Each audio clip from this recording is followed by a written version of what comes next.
aí a gente vai falar no 92, parágrafo 92 do Evangelho de Filipe, que aqueles que dizem que devem morrer primeiro para depois ressuscitar estão enganados. Se não receberem a ressurreição enquanto estiverem vivos, não receberão nada quando morrerem.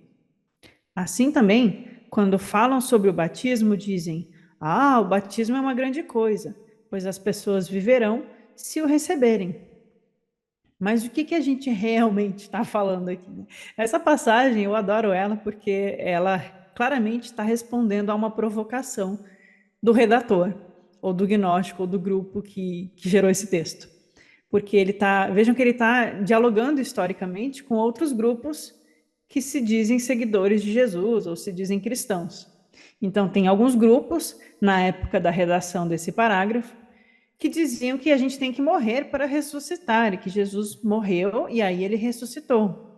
E aí os gnósticos aqui estão dizendo, não, vocês estão enganados. Tem um debate acontecendo aqui. Só que o debate não era por react de vídeo do YouTube, não era de post de internet, era react por texto dos poucos alfabetizados em comunidades em papiros, né? Era um pouco mais complicado o debate. Às vezes no boca a boca diretamente, né? Mas é que eles estão dizendo, olha, não tem como você ressuscitar depois de você morrer. Se quando você morreu, você não atingiu esse estado de contemplação e de repouso que te torna um filho da câmara nupcial, você vai continuar morto. Você tem que encontrar esse estado de vivo, esse estado de desperto, esse estado de livre, estando vivo no corpo. Isso é que é muito revolucionário dos gnósticos também. Revolucionário não, porque, olha, existem outras tradições espirituais que também ensinavam isso, antes de Jesus, em outras linguagens, em outros países. Jesus está resgatando essa tradição espiritual como uma verdade espiritual, uma verdade da vida divina, porque a vida divina não é só para aqueles cristãos gnósticos e todo o resto do mundo vai para o inferno. A vida divina é para todos, porque a unidade é pressuposta para os gnósticos, a unidade do mundo divino, unidade de Deus, né? Não como um monoteísmo, mas como essa grande unidade que é a vida que permeia todas as coisas. Não é o meu Deus versus seu Deus, mas simplesmente a vida divina que brilha em todos nós. Mas se eu não alcanço esse estado de ressurreição estando no corpo físico, eu não alcanço depois que esse corpo morrer. Tem um ensinamento no budismo que diz que a gente só pode alcançar a iluminação, o nirvana, estando num corpo humano. Não adianta ir para o reino dos deuses, que existe lá no budismo, não adianta ir para o reino dos animais, dos semideuses, ou para os infernos, etc. Tem que estar num corpo humano, encarnado, vivendo uma encarnação na Terra, etc, etc. Essa é a condição sine qua non para atingir a iluminação. Não é fora do corpo, é estando vivo no corpo. E Jesus está dizendo aqui a mesma coisa. Estão enganados aqueles que dizem que precisam morrer e depois ressurgir. Você tem que se tornar vivo estando aqui, no seu estado de morto enquanto consciência. Você é uma consciência adormecida, você é uma consciência que o Yaldabaoth fez você comer no fruto do esquecimento, ou que os guardiões do mundo dos mortos fizeram você beber as águas do esquecimento, e não as da lembrança lá no orfismo. Então você esqueceu, você apagou a sua sabedoria, mas ela está lá. Você só precisa reencontrar. A pérola está lá. Você só precisa empreender a jornada. Então tem toda uma questão sendo discutida aqui na tradição gnóstica, que é: precisamos encontrar esse estado de ressurreição espiritual estando vivos. E não receberão nada quando morrermos, se a gente não fizer isso. No Pisofia, aquele que morre sem ter encontrado os mistérios, ele é jogado num novo corpo. Dizendo, tenta aí de novo. Mas aquele que morre tendo acessado os mistérios, ele se prostra perante a Virgem de Luz e tem acesso ao mundo espiritual. Porque ele se torna um vivo. Ele se torna um pneumático, aquele que acessou o espírito. Se ele não acessou o espírito, ele tem uma nova chance. É isso que o Pisofia vai ensinar. E é isso que está sendo refletindo aqui nessa passagem do Evangelho de Filipe. A importância da gente buscar esse estado de ressurreição. E aí o trecho continua, né? E quando falam sobre o batismo, dizem, o batismo é uma grande coisa, pois as pessoas viverão se o receberem. O batismo é a primeira etapa aqui no Evangelho de Filipe. A câmara nupcial é a quinta nessa didática aqui gnóstica. Pode ter outras formas de dividir essas experiências espirituais, mas aqui são essas 5. O batismo é a primeira. E o batismo, para o gnóstico, ele é feito como uma entrada na senda espiritual, como ser banhado nas correntes das águas da vida. Você começou a se purificar, você começou a sua jornada. E aí Jesus vai dizer, aquele que não for batizado por água e por fogo não entrará no reino dos céus. Porque a gente precisa passar pelo batismo, pela crisma, pela Eucaristia, sim. Na visão gnóstica, sim. Porque o batismo vai ser o estado de purificação, a crisma vai ser o estado de despertar o óleo, o fogo espiritual em nós, que vai brilhando na nossa consciência. A Eucaristia é contemplar essa imagem do Cristo em nós, trazer o corpo de Cristo para nós, porque percebemos que nós somos esse corpo de Cristo. E aí a gente tem uma redenção de todas as atitudes errôneas que a gente fez ao longo de centenas de vidas. A gente se desapega, a gente renuncia àquilo que não nos alimenta bem. E aí a gente pode entrar na câmara nupcial, gerar o filho, a criança coroada, e se tornar um filho do Pai vivo, e não mais um filho dos mortos. É um processo espiritual que não é batizar um bebê para garantir que ele não vai para o limbo se ele morrer. É um processo de começar um caminho de autoconsciência, né? E esse caminho culmina na experiência da ressurreição. Então, quando os gnósticos estão louvando Jesus porque ele ressurgiu de entre os mortos, é porque eles estão identificando em Jesus um mestre completo, um mestre desperto, um exemplo a ser seguido, alguém que merece ser ouvido. E ele está dizendo, vejam, eu consegui, vocês também podem conseguir. É isso que eu estou ensinando, é para isso que eu vim viver e não morrer. Eu não vim morrer por vocês, eu vim viver por vocês. Acho que Jesus vem ensinar assim, um caminho de autoconhecimento, que a gente tem que aprender a abrir os olhos da nossa consciência. E não é assim, eu preciso ficar lembrando de tudo que aí eu vou realmente me conhecer. É ao contrário, quando eu realmente me conhecer, eu vou começar a lembrar naturalmente de tudo, né? E às vezes vem aos poucos. E é numa única vida, eu diria que é agora. É sempre na vida de agora. Porque eu sou fruto de tudo que eu já vivi. O meu presente sempre vai ser fruto do passado, e o passado vai sempre dizer aquilo que eu plantei. Então eu tenho que renovar essas colheitas e essas plantações. Mas os gnósticos não vão falar em uma única vida. Existem pelo menos 4 textos que tornam bem explícito, o Pissofi entre eles, que existem várias vidas.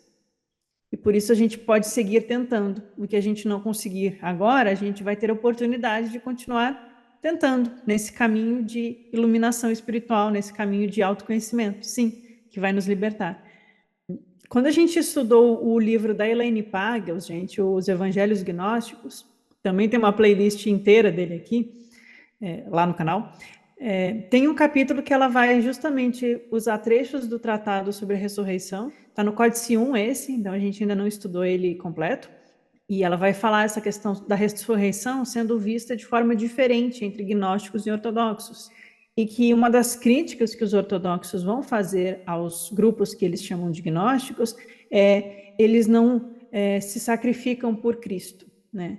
Eles ficam fugindo de serem martirizados.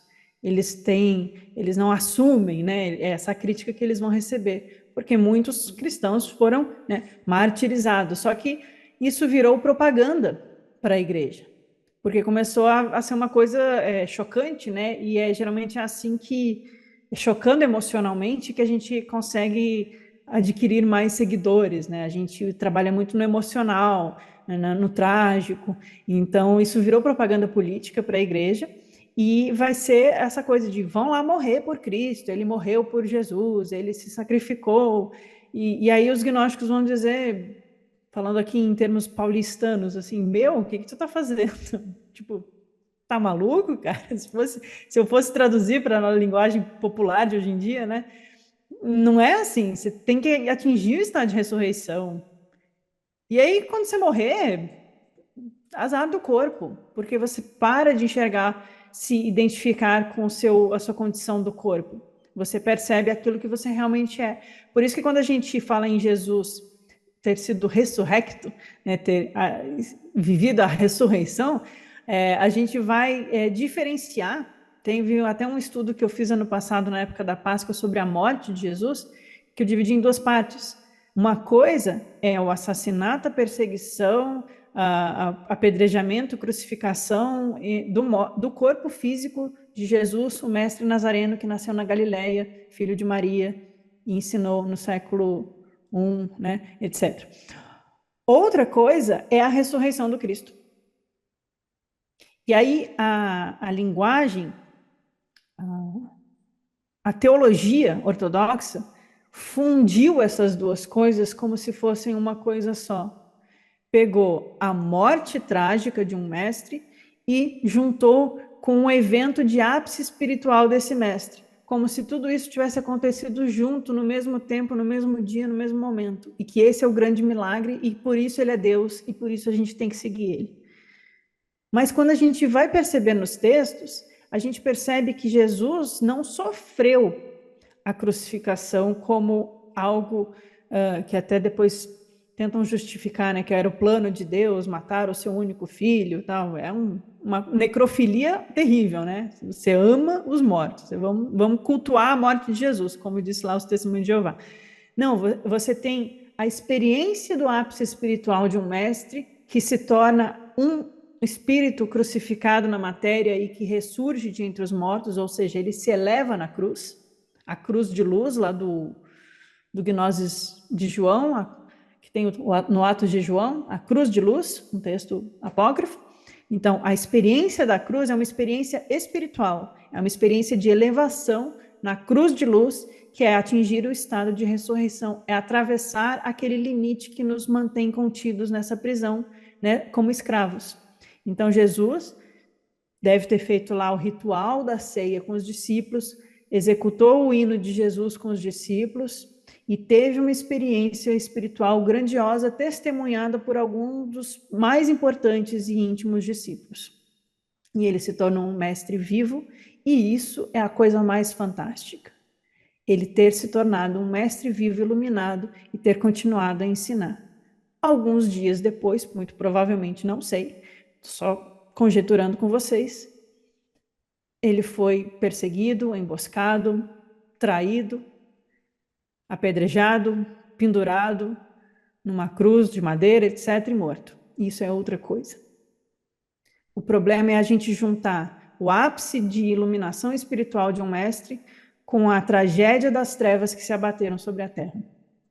Não é a mesma coisa. Então, a ressurreição que os gnósticos estão falando é a gente encontrar essa experiência de pico espiritual, essa experiência de nirvana espiritual para os gnósticos, né? É uma experiência de grande elevação.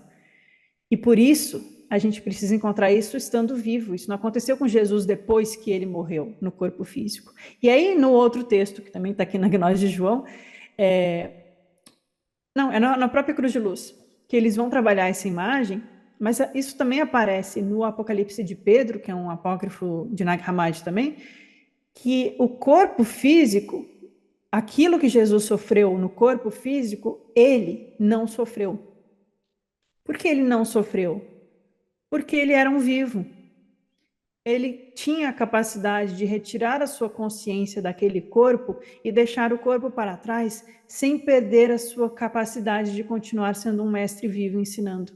E, portanto, aquilo que ele fala para João, aquele corpo que você vê lá sendo espetado, perfurado, sangrando, sofrendo, aquilo, João, eu não sofri. Ele fala isso para consolar João na cruz de luz. Dizendo assim, não te preocupa, aquele corpo eu já larguei dele, eu não estou sofrendo. Então, o que há de grandioso não é que ele levantou do túmulo no terceiro dia. Isso diz respeito a uma iniciação espiritual do mestre, assim como o Lázaro levantou do túmulo no terceiro dia. Não estou dizendo que são a mesma coisa, porque essas iniciações elas se repetem na mesma ritualística em graus diferentes. Mas quando os gnósticos estão falando de acreditarem na ressurreição de Jesus, eles estão acreditando que o mestre se tornou esse mestre vivo, pleno de consciência, de habilidade, de não ter sido aprisionado pelas condições sensoriais do seu corpo físico, mesmo quando ele foi assassinado tão violentamente. Então, uma coisa é uma coisa, outra coisa é outra coisa, entende o que eu estou querendo dizer? E aí, para a gente fechar hoje, eu trouxe algumas 4, 5 passagens do Novo Testamento para provocar vocês, para a gente tentar reler esse tema gnóstico em passagens do Novo Testamento e ver se a gente pode redescortinar o cristianismo para a gente. Mas antes a gente vai ver uma imagem que para mim vai representar muito esse estado da câmara nupcial, na alma que desperta, no coração. A imagem de A, gente, mas eu achei que essa ou é uma pintura, essa aí eu já não sei. E por meio destes do noivo e da noiva é conveniente que cada um dos discípulos entre em seu repouso, para que Sofia desperte em vós e o Cristo possa ser nascido dentro de cada um de vós. Então vamos para o Novo Testamento para fechar. Eu peguei Almeida Fiel porque está online, gente. Então, tá? Temas: repouso, filho, vida eterna e ressurreição no Novo Testamento. Em João 2:24. Portanto, o que desde o princípio ouvistes, permaneça em vós. Retende o ensinamento. Se em vós permanecer o que desde o princípio ouvistes, também permanecereis no Filho e no Pai. O Filho e o Pai em vós. E é essa promessa que ele nos fez, a vida eterna, que é o que o Evangelho de Filipe está falando, esse estado de vivo, de liberto, daquele que consegue permanecer e guardar o Filho em nós. Ainda no João, já no capítulo 5. E o testemunho é esse, que Deus nos deu a vida eterna, e essa vida está em seu Filho. Quem tem o Filho tem a vida. Quem não tem o Filho de Deus, não tem a vida. Quem dá nascimento à criança na câmara nupcial no coração, no estado de repouso e contemplação da imagem divina que se manifesta como um corpo de Cristo dentro de nós, porque é o nascimento da semente de luz que é a centelha crística, capaz de se tornar uma árvore e voltar a tocar os céus do pleroma da totalidade, quem encontra isso tem a vida eterna. Quem percebe que o reino de Deus está em vós e a centelha crística é parte de cada um de nós, como o Espírito que em nós habita, esse encontra a vida eterna. Aqui não está sendo dito, quem não segue o Jesus da minha igreja não vai encontrar a salvação. Aqui está sendo dito que o Deus nos deu a vida, que está em seu Filho. E aí, por outras passagens, a gente sabe, o Filho está em nós. Jesus é um filho, porque ele deu nascimento à criança e se tornou um filho da câmara nupcial. Só uma forma de reler, tá? Posso estar errada, vocês podem ler de outras formas. Em Romanos, cartas de Paulo, a vida eterna aos que, com perseverança em fazer bem, procuram glória, honra e incorrupção. Esse tema da incorruptibilidade é um tema totalmente gnóstico. O reino corruptível do Yaldabaoth e o reino incorruptível que é o pleroma. A corrupção dos arcontes que corrompem a nossa alma, como uma prostituta largada na sarjeta, né? Tem toda aquela imagem do exegese da alma, que os arcontes perseguem pelo jardim das delícias falsas e enganadoras, então eles trazem a corrupção. Mas aqueles que buscam a incorruptibilidade, a honra e a perseverança em fazer o bem, encontram a vida eterna. Estamos falando de algo muito prático. Em João, novamente, eu acho que eu gosto do João, né? Não foi de propósito. E dou-lhes a vida eterna, e nunca hão de perecer, e ninguém as arrebatará da minha mão.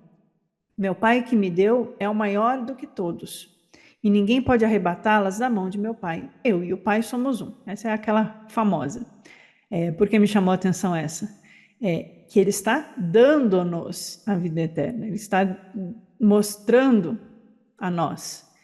E que aquele que conquista não perde, aquele que se torna vivo não volta a ser morto. Isso é um ensinamento espiritual muito típico de outras tradições, inclusive, se vocês forem se aprofundar em outras. Vocês vão encontrar coisas muito semelhantes, que o estado de iluminação conquistado ele não pode ser retirado. Por isso que os gnósticos vão dizer que aqueles que se tornam pneumáticos têm a salvação garantida. E aí o Irineu se mordeu de inveja, ciúmes, raiva e todos os sentimentos negativos quando ele ouviu isso. Não é que está garantida porque eles são a nata do leite em pó especial de Deus, como às vezes a gente leva o judaísmo também, né? Mas é garantida porque eles encontraram o Espírito, eles viveram a experiência do despertar do Espírito e, portanto, eles estão salvos. Quem não viveu essa experiência precisa ainda trilhar um caminho para essa salvação da alma. E a gente perceber que há uma unidade entre o Cristo em nós e o Pai, como micro e macrocosmos, é encontrar um caminho de religação com o divino em nós. Só uma forma. E aqui, essa aqui não vai dar para aprofundar muito, mas a gente já estudou a Eucaristia aqui em outras passagens do Evangelho de Filipe. Quem come a minha carne e bebe o meu sangue tem a vida eterna. Ai, ai, ai. Essa aí é necrofilia pura também? Será? E eu ressuscitarei no último dia. Essa aí dá muita conversa, né? Aqui vem toda uma simbologia do que é o corpo de Cristo, o que é o sangue. O sangue é a substância vital que jorra do seio de Barbelô, porque também é o leite, né? Tem todas outras formas da gente ler, que eu não vou tentar forçar aqui com vocês. Mas a gente entender que é o despertar do Cristo em nós, como esse... Aqui no budismo tântrico isso é muito explícito. É tornar-se o corpo que a gente visualiza. A gente gera o corpo em nós, a gente se torna aquele corpo. Então a gente come o corpo de Cristo como um alimento espiritual, né? Não tem nada a ver com comer. Comer tem a ver com assimilar aquilo para a sua própria natureza. Passa a fazer parte. Não somos mais separados desse corpo. Isso, obrigada, Jane. Por isso que na passagem logo anterior, agora que a gente viu, semana retrasada, fala o Adão que comeu dos frutos dos animais se tornou um animal. Então tem essa imagem do comer. Aquilo que a gente come faz a gente se tornar ou um animal ou um filho do homem, né? Talvez por causa de algumas práticas que eu mesma já tive, mas eu tive assim de uma forma muito básica, introdutória, não estou falando nada demais. Com outras tradições, no caso, para mim, o budismo faz muito sentido. Tem uma prática do Tantra budista, a gente tem um estudo sobre Tantra aqui, que não é aquelas coisas que vendem por aí, né? Mas que são práticas meditativas de visualização e contemplação, ou seja, visualizar a imagem, contemplar no repouso, tem um pouco dessa tônica. Tem umas práticas que começam com você visualizar uma deidade fora de você. Sim. Até você se familiarizar com essa deidade. Essa deidade vai representar um poder divino que você está querendo trazer à tona dentro de você. Aí tem um momento, me corrija qualquer coisa, gente. Tem um momento mais avançado dessa prática que você aproxima essa deidade, esse Deus, porque ele tem toda uma imagética construída para visualização. É uma prática de meditação, um negócio super complexo, mas é uma prática de meditação. Você aproxima essa deidade para perto de você. E tem um momento que é como se você engolisse ela. Você puxa ela para dentro. E aí, no último momento, você se torna ela. Então, vamos transpor isso agora para o cristianismo. Você primeiro visualiza o Cristo como um salvador externo. Aí você percebe que Cristo é uma centelha divina dentro de você mesmo. Então, você precisa comer o corpo de Cristo, né? Você tem que engolir aquilo, você tem que se tornar aquilo.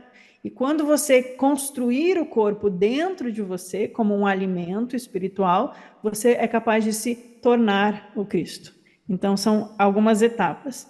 Eu não estou dizendo que é isso, porque eu estou vindo de uma outra tradição, que é o budismo, que tem uma prática avançada de meditação, de união, porque o Tantra vai significar união, então nós estamos falando aqui de câmara nupcial, união, mas essas práticas parecem muito com... Eu estou fazendo um paralelo, pode não existir esse paralelo, mas para mim faz sentido, esse paralelo do trazer o corpo porque no budismo tem esse trazer para dentro. E só depois que ele entra em nós é que a gente pode se tornar. E aí é o último estágio mais avançado dessa meditação. Então eu vejo muito como isso. Só que ficou uma coisa meio esquisita, carne, sangue, vou comer, Jesus morto, crucificado, perfurado, sangrando lá na cruz, na igreja, com aquelas mãos pregadas, aquela coisa horrível, aquela coroa de espinhos, aí eu vou comer a carne e o sangue, que coisa esquisita, né? Totalmente condizente com cultos pagãos, inclusive, de sacrifício, de derramar sangue e tal. Sim, a igreja quer se fazer de diferente, mas ela está fazendo um rito pagão, de certa forma. Né? Porque então, o emocional afeta, o emocional conquista. Então eu vejo muito assim, cara. Estou só te respondendo da minha vivência, mas pode não ser isso. Sim. Eu estava me ocorrendo aqui que pode ser até uma linguagem bastante hiperbólica, né? Existe uma coisa hiperbólica de comer, né? De beber o sangue, tal. Não sei, talvez. É a parte dos mistérios aí, né? Talvez por isso fosse mistérios, porque se a gente sai falando isso por aí, fica meio esquisito. E por fim aqui, né?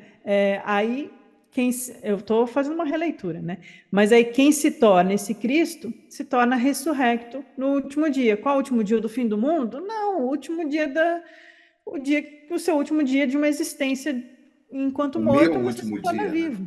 Sei lá qual é esse último dia. Pode ser o último dia que você morreu e... Sim. Mas você tem que se tornar ressurrecto em vida, né? Pelo menos na visão gnóstica. Uma contribuição, assim, de uma coisa que eu me lembrei, que essa questão do sangue tem um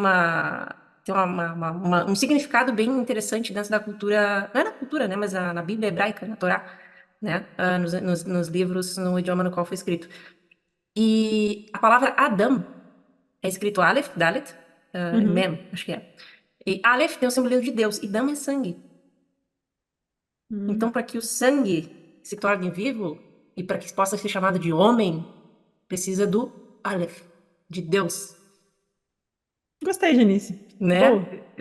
Eu acho esse simbolismo do sangue. E aí a gente tem outras associações também, que é, por exemplo, a questão do vinho. Porque Dam também está simbolizado com sangue, mas também tem Adon, uma variação que é vermelho. E está ligado com sangue. E tem outras relações, referências nesse sentido que são bem legais, assim, com outras conexões que dá para puxar dentro da questão idiomática, da escrita das palavras, e, enfim, da gematria, que eu acho fascinante. Essa legal. É uma contribuição.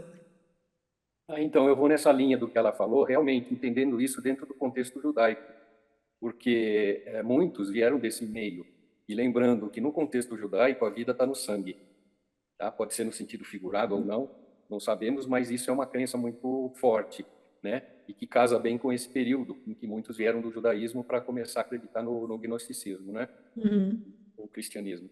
E então por isso que foi mencionado dessa forma, tá? Por isso que se fala do sangue. É bem isso talvez para ele seja mais familiar, né? Esse jeito de conversar para a gente aqui fica meio esquisito às vezes. É bem isso mesmo. Para que se torne uno, então você bebe aquele Cristo interno, né? Você se torna aquele Cristo interno. O sangue que corre nas suas veias é o dos vivos e não dos mortos. O sangue é vida.